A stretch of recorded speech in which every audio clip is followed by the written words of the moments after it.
They say pigs will root wherever they smell something strange. But this wasn't that. This was different. Every morning, just as the sun crested over the ridge and laid gold across the dry fields, Elijah Granger would step onto his porch with a tin cup of coffee and watch the same strange ritual unfold. There in the northeast corner of the pen, his old Yorkshire pig Milo would begin digging, not just poking about like pigs usually do, but digging with a purpose.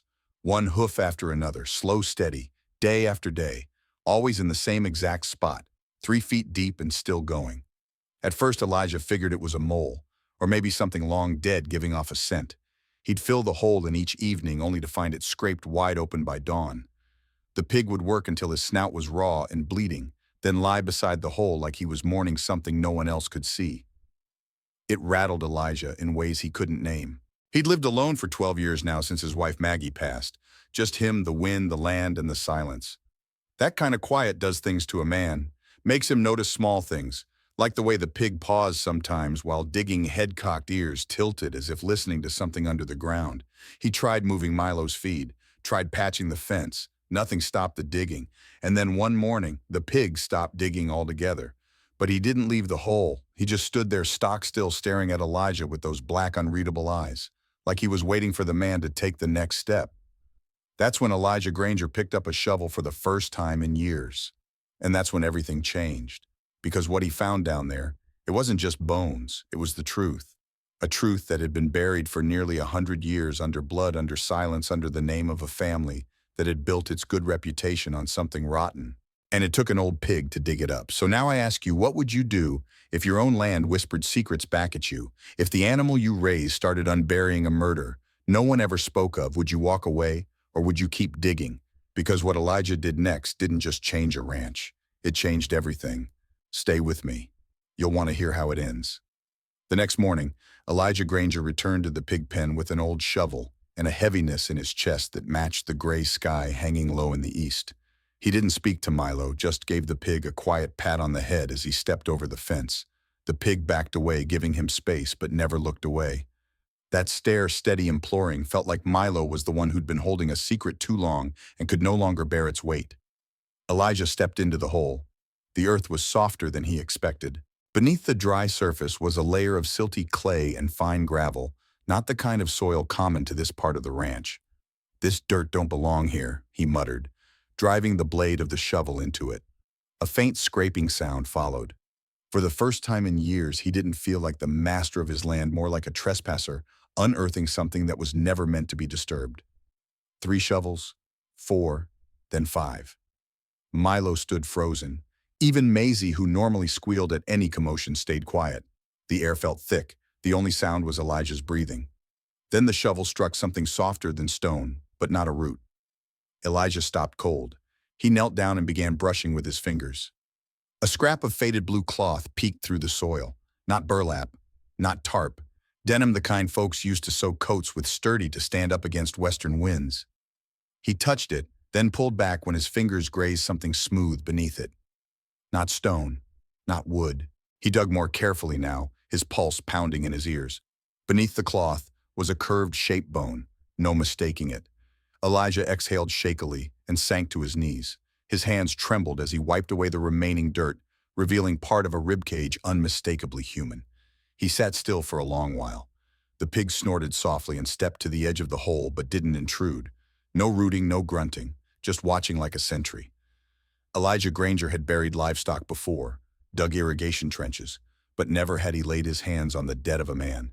And now he understood. Milo hadn't been digging idly. He was bearing witness. A memory slipped in uninvited, his father Thaddeus arguing in the old barn with someone long ago. Closed doors, low voices, then silence. He'd ignored it. Told himself some pasts ought to stay buried. But now it was too late for that. His hands and feet were cold, his breath shallow. This wasn't an accident. The body had been hidden, not laid to rest. And this was just the beginning.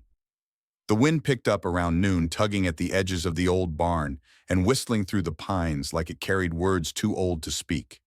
Elijah Granger hadn't left the hole. The body lay curled in that grave like someone had folded him there, quick. Not in grief, but in fear. The shirt, what was left of it, was blue, with a faint patch on the chest, almost worn away. It took Elijah the better part of an hour to brush the bones clean. The rib cage, one long arm, a boot still mostly intact. Near the collarbone, something metallic caught his eye. A chain rusted and fine, and at the end of it, a badge. He wiped it off with the edge of his sleeve. Not a sheriff's star. Something older. Rougher. Territorial Deputy Marshal 1899, and a name etched shallow beneath R. Holt. The name didn't ring, but the chill that passed through him did. Not from the corpse. From something else like this land had just confessed something it had been keeping too long. Back inside the house, Elijah climbed into the attic and hauled down a box he hadn't opened since Ruth passed. Her trunk of old Recordstown newspaper clippings, marriage licenses, family Bibles. She'd kept everything. He thumbed through a worn ledger marked Marriages Eldon County, tracing finger along faded names. And there it was, 2 pages in Rebecca Holt, married to Elijah Granger, 1897. His father had married a Holt, a sister, a widow Noe. He flipped further. A second clipping folded and slipped between pages. Deputy Marshal Rufus Holt, missing in spring storm, 1899. He'd gone out to investigate a livestock theft near the Granger property and never returned. They'd searched the river, the woods, no trace. The article mentioned the last known person to see him alive, Elijah Granger. Elijah's hand trembled. The last time he'd spoken of his father with anyone was at the funeral, when folks said he was a hard man but fair, and Elijah had swallowed those words like splinters.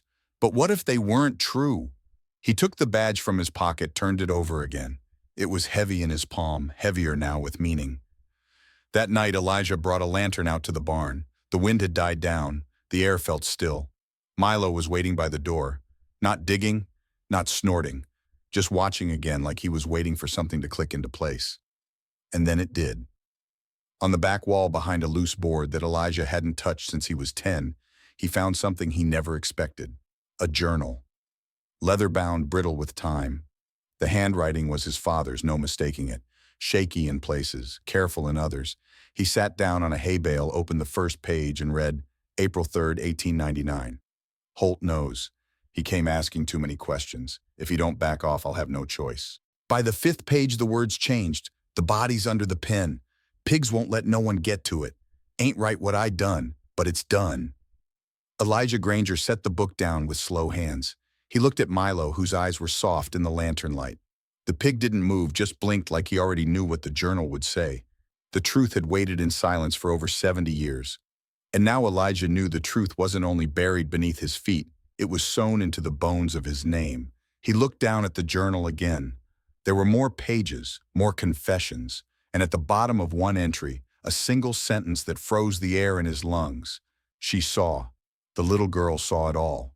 The next morning, the sky hung low like an old blanket left out too long, the kind of gray that made sounds carry farther than they should. Elijah Granger stood on the back porch, the journal in one hand, a steaming tin mug in the other. He hadn't slept, just sat with the book, letting each page bleed into him slow. She saw. The little girl saw it all. The words clung to the corners of his mind like frost. Who had seen it? What had she done with the knowing? He thought of Ruth, of her quiet ways, how she always said that silence wasn't the absence of truth, just the place it waited. That afternoon, Elijah hitched his wagon and headed into town for the first time in weeks. He stopped by the library, then the post office. At the back of the town records building, he found an old metal filing cabinet with a sign marked Historical Society, Access by Permission Only. The clerk was too young to care, so he let Elijah thumb through the brittle folders. Marriage records, property transfers. Then he found it. Rebecca Holt, widow of Deputy Rufus Holt, remarried in 1904 to a blacksmith named Benjamin Ward. She had a daughter born 1894, Martha Holt Ward, the girl who had seen it. She would have been 5 at the time, maybe 6. Elijah stared at the name for a long time, then scribbled it down in his notebook. He searched census ledgers, town rolls, schoolhouse rosters. The trail faded after 1921, until he checked a thin booklet titled Women of Eldon County Oral Histories. There, under a section titled Memory as Inheritance, was a page with a photograph.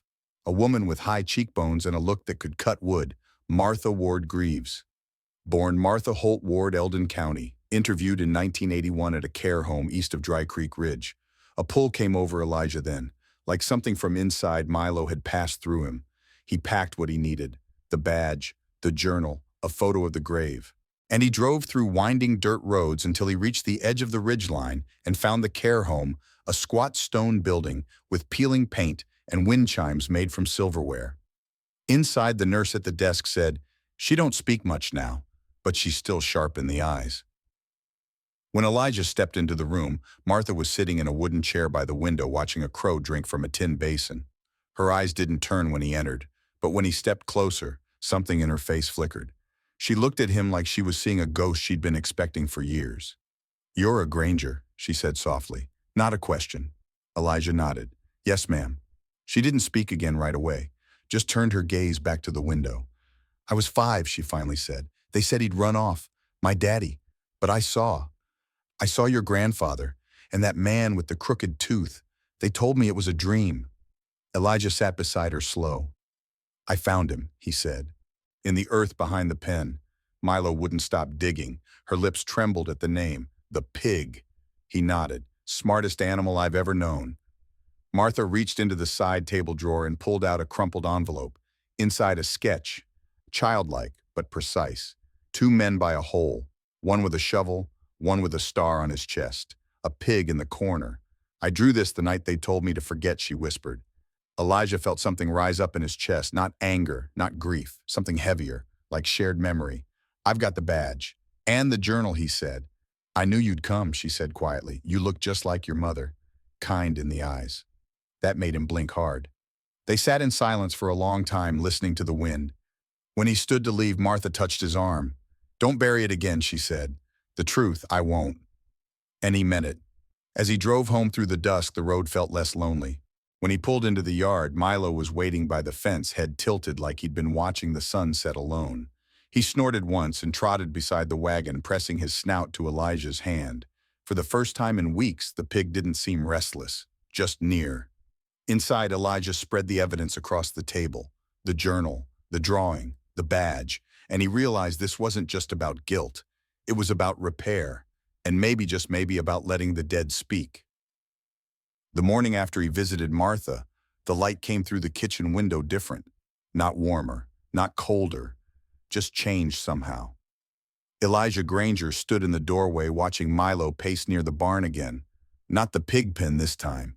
The old barn that had belonged to his grandfather, the one he'd barely set foot in since boyhood. Milo was circling a spot where the boards dipped in his hooves, clunking softly against the wood snout, pressing down with measured rhythm. Elijah stepped into his boots, grabbed the lantern, and followed.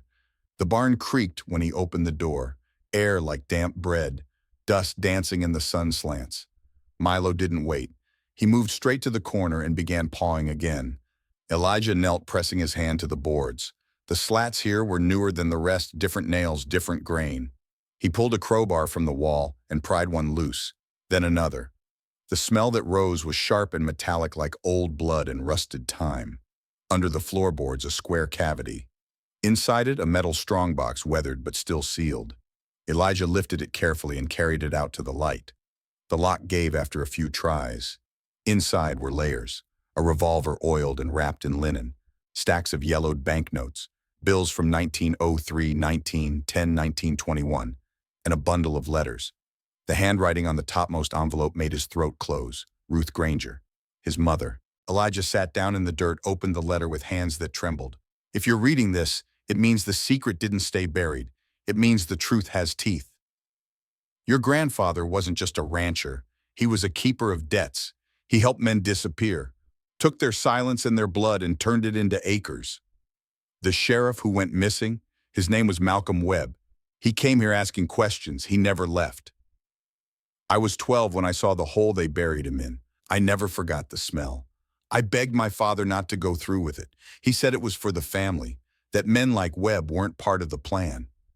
Elijah stopped there, unable to read more for a while. Milo sat beside him, head lowered. The pig had found more than just a body. He'd found a wound that ran through generations. Elijah took a deep breath, then opened the rest of the letters. One was from Malcolm Webb himself, a copy unsigned dated 2 days before he vanished. "To the Territorial Marshal's office in Laramie, I have reason to believe there is a coalition of ranchers and deputies operating a theft ring across 3 counties, hiding behind land purchases and falsified cattle brands. I will attempt arrest this Friday unless advised otherwise. That was the day before he disappeared. There were names listed, not just his grandfather's, not just Rufus Holt. There were judges, surveyors, men whose families still held power today. Elijah stared at the list, his pulse pounding. He'd thought this was a secret about one grave. But it was more. It was a web, and his family was right in the middle of it. He stood slowly, tucked the documents into a canvas bag, and walked toward the house. Behind him, Milo snorted softly and stayed by the opened floor. That night, Elijah sat at his mother's old writing desk, sorting through what was truth and what was proof. There was enough to raise hell, enough to ruin families, enough to bring justice maybe. But justice, he knew, came at a price, and he hadn't yet counted the cost. Outside, the wind changed direction. Inside, the house felt heavier somehow. Elijah looked down at the letter from his mother again. "If you do nothing else, son, tell the truth, even if it breaks us." He folded it carefully. Then he lit the lamp. There was work to do, and secrets still waiting to rise from the soil. That evening, just before dark, 3 trucks pulled into the yard. Not fast, not loud, just sure of where they were going. Elijah Granger was sitting on the porch when they came. He didn't get up, just rested his hands on his knees and watched them park in a slow curve around the house like cattle circling something already wounded. From the first truck stepped Deputy Royce Holt, grandson of Rufus Holt, the man named in his mother's letter. 2 others came out behind him. Wade Kellman, head of the County Livestock Board, and Judge Peter Harrow, a man whose name had been on 3 different letters in that box. They didn't smile, but they didn't reach for weapons either. Just stood at the edge of the porch steps looking up at Elijah, like men waiting for an answer they already feared. "You found something you weren't meant to said," Deputy Holt voice, flat as iron. Elijah didn't answer. The wind picked up, brushing dust across the porch boards. The screen door creaked behind him, even though no one had touched it. "We know about the pig," said Judge Harrow, stepping forward. "We know about the letters." From behind the barn came a low grunt. "Milo." The pig stepped out into view slowly, his wide body solid as stone. He didn't charge, just stood near Elijah, ears turned toward the men like a sentinel listening for lies. "There's no need to make this messy," said Wade Kellman, his voice softer than the others. "We can handle this quiet, like it's always been handled." Elijah stood then, quietly. "You knew what was under that pen," he said. "You knew he was buried here." A long pause. Then Holt replied, "We knew your grandfather was involved. We didn't know you'd go digging through the past." Behind them, the sun was dipping low. The shadows of the trucks stretched long over the grass, reaching toward the porch like arms. "I've sent copies," said Elijah. He wasn't bluffing. He had. To the state archives, to a newspaper in Cheyenne, to the marshal's office that Sheriff Malcolm Webb had tried to contact 100 years ago. He had sent truth into the world and knew now it wouldn't come back quiet. "You'll ruin families," said Judge Harrow, low and hoarse. "You'll tear this town apart," maybe Elijah said. "But you already did that. You just buried it under clay and silence." Milo took 1 step closer to the porch, body tense. The men seemed to understand then this wasn't going to be covered over like the last time. "You don't know what you're doing," said Holt. "These aren't just names. These are bloodlines, foundations." "Then maybe it's time something else got built," said Elijah. They stared at each other a moment longer. Then Holt turned back toward his truck. "It won't be the law that comes for you next," he said. "It'll be the ones who never wanted law in the first place." The others followed him. The engines didn't roar. They grumbled low like tired beasts. And then they were gone. Elijah stayed on the porch as night settled in, lamp casting a gold circle around his boots. Inside, the papers lay spread across the table. Sheriff Webb's badge, the map with red X's, letters and journals that named more than a dozen men, some dead, some living, some still holding office. At his feet, Milo lay down, not tired, just waiting. From the ridge, headlights blinked once, then vanished. Elijah didn't sleep that night. Not because he feared death, but because he knew justice, when it came late, often came loud, and someone out there had heard it waking up. The sirens came 2 days later, not local ones. These were federal, out-of-town plates, men and women with clipboards and worn jackets, the kind that didn't answer to anyone in this county. Elijah Granger was already waiting at the gate when they arrived, papers sorted and sealed in folders. Sheriff Malcolm Webb's badge lay at the top, polished now not for show but for truth. He handed them the folders like he was passing down something not just old but sacred. They asked questions. They checked the grave. They followed Milo as he sniffed around the barn again and pawed once more at the old strongbox. They didn't laugh when they saw the pig. They didn't dismiss it. One of them, a tall woman with silver threads in her braid, knelt beside Milo, looked him straight in the eyes and said, "Thank you." That night, a quiet fell over the valley. Not fear, relief. The next week, the first headline appeared in the Denver Sentinel, century-old murder, uncovered by rancher and his pig sheriff's badge, recovered corruption exposed. And under that, a photograph Elijah standing beside Milo, both staring into the sun. No smiles, just the stillness of two beings who had carried something heavy and finally set it down. The arrests followed. One by one, names that had ruled the county for generations were brought in. Property deeds frozen. Old investigations reopened. The town council resigned in full. A special prosecutor was flown in from Missouri. Through it all, Elijah kept to the ranch. He didn't speak to reporters, didn't go into town, but he did build a fence, not for animals, for memory. At the far edge of the property where the pen had been, he placed a simple stone. Chiseled on it were just three things: Sheriff Malcolm Webb, 1877-1923. He didn't disappear. He was buried with silence. And beside it, a smaller stone, Milo, the one who wouldn't stop digging. The townspeople started coming on their own. Old farmers, teenagers, school teachers. Some left flowers, some left letters. Some just stood there a while and said nothing. But something shifted. The silence that had protected the wrong people for so long finally broke and didn't come back. Elijah didn't rebuild the pen. He let the land be. Where the grave had been, he planted cottonwood. By spring, the leaves rustled like soft voices finally being heard. As for Milo, he stayed close for the rest of his days. He didn't dig anymore. He just followed Elijah to the porch each morning, lay by the fire in winter, and grunted softly when the wind changed direction. He passed one summer night in his sleep, peaceful, full-bellied, trusted. Elijah buried him beneath the tree, set the sheriff's badge into the earth beside him, not because the pig needed honor, but because the badge needed company. Years later, children would visit the stone and listen to the story, not of a hero, not of revenge, but of a man and a pig who saw something wrong and didn't turn away. And in a world full of people willing to forget, they remembered, quietly, fully, with dignity, because sometimes justice doesn't ride in on a horse. Sometimes it walks on four legs and keeps digging until it's found. Elijah Granger didn't set out to be a hero. He was just a quiet man who chose to keep digging with his hands and with his heart. Because sometimes the difference between justice and forgetting is whether someone's still willing to listen. And sometimes the one who listens isn't even a person. Sometimes it's an old pig, loyal and patient, who won't stop until the truth sees daylight.